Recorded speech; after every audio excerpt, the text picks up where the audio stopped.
আসসালামু আলাইকুম, সবাইকে স্বাগত জানাচ্ছি এখনকার বাংলা সংবাদে। প্রথমেই সংবাদ শিরোনাম।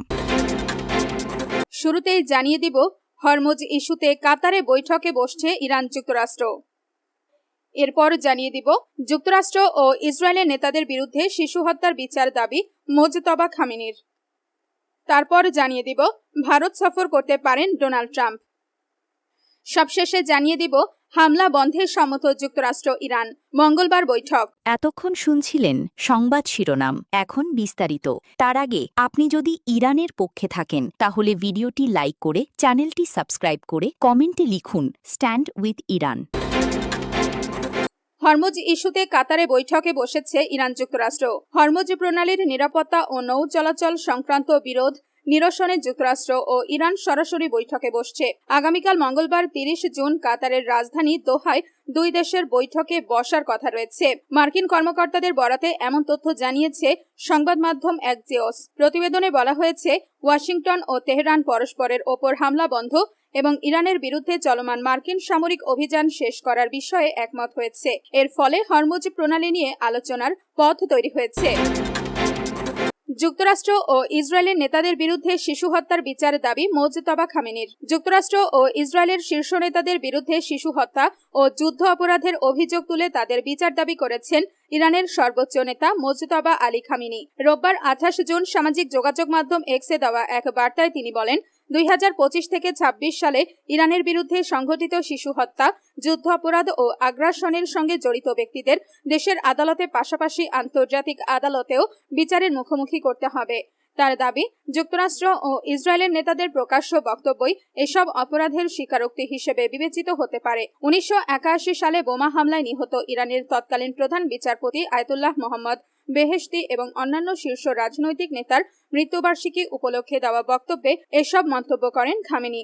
তার বক্তব্যে 2025 সালের প্রসঙ্গটি মূলত ওই বছরের জুনে ইসরায়েল ও ইরানের মধ্যে সংঘটিত 12 দিনের যুদ্ধকে নির্দেশ করে। খামেনি তার বক্তব্যে শিশু হত্যার একটি উদাহরণ হিসেবে মিনাব শহরের সাজারে তৈয়েবেহ বালিকা প্রাথমিক বিদ্যালয়ে হামলার কথা উল্লেখ করেন। তার দাবি, গত 28 ফেব্রুয়ারি যুদ্ধের প্রথম দিনে বিদ্যালয়টিতে যুক্তরাষ্ট্রের ক্ষেপণাস্ত্র হামলায় শতাধিক শিশু নিহত হয়। ইরানি কর্তৃপক্ষের ভাষ্য অনুযায়ী ওই হামলায় শিক্ষক সহ 175 জনের বেশি মানুষ প্রাণ হারান, যাদের অধিকাংশই ছিল শিশু। ভারত সফর করতে পারেন ডোনাল্ড ট্রাম্প। মার্কিন পররাষ্ট্রমন্ত্রী মার্কো রুবিও জানিয়েছেন, আগামী বছরের শুরুর দিকে ডোনাল্ড ট্রাম্পের ভারত সফর আয়োজনের জন্য কাজ করছে ওয়াশিংটন। ভারতীয় বার্তা সংস্থা IANS-কে দেওয়া সাক্ষাৎকারে রুবিও বলেন, ভারত ও যুক্তরাষ্ট্র বর্তমানে একটি দ্বিপাক্ষিক বাণিজ্য চুক্তি নিয়ে আলোচনা করছে। সেই প্রক্রিয়ার অংশ হিসেবেই ট্রাম্পের সফর হতে পারে। তিনি জানান, সফরের প্রস্তুতি নিতে তিনি নিজেও চলতি বছর ভারত সফর করতে পারেন। রুবিও বলেন, আগামী বছরের প্রথম দিকে প্রেসিডেন্ট ট্রাম্পকে ভারতে আনার জন্য আমরা কাজ করছি।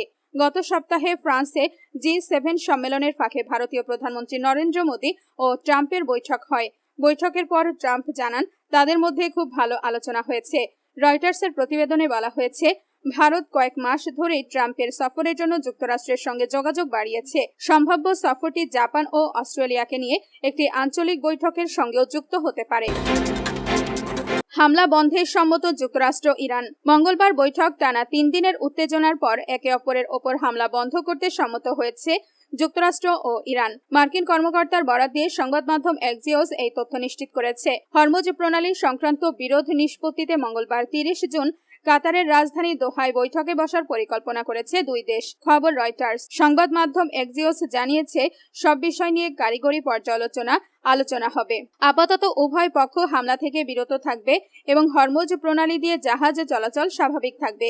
গতকাল রোববার ভোরে ইরান, কুয়েত ও বাহরাইনে অবস্থিত মার্কিন সামরিক ঘাঁটিতে ক্ষেপণাস্ত্র ও ড্রোন হামলা চালায়।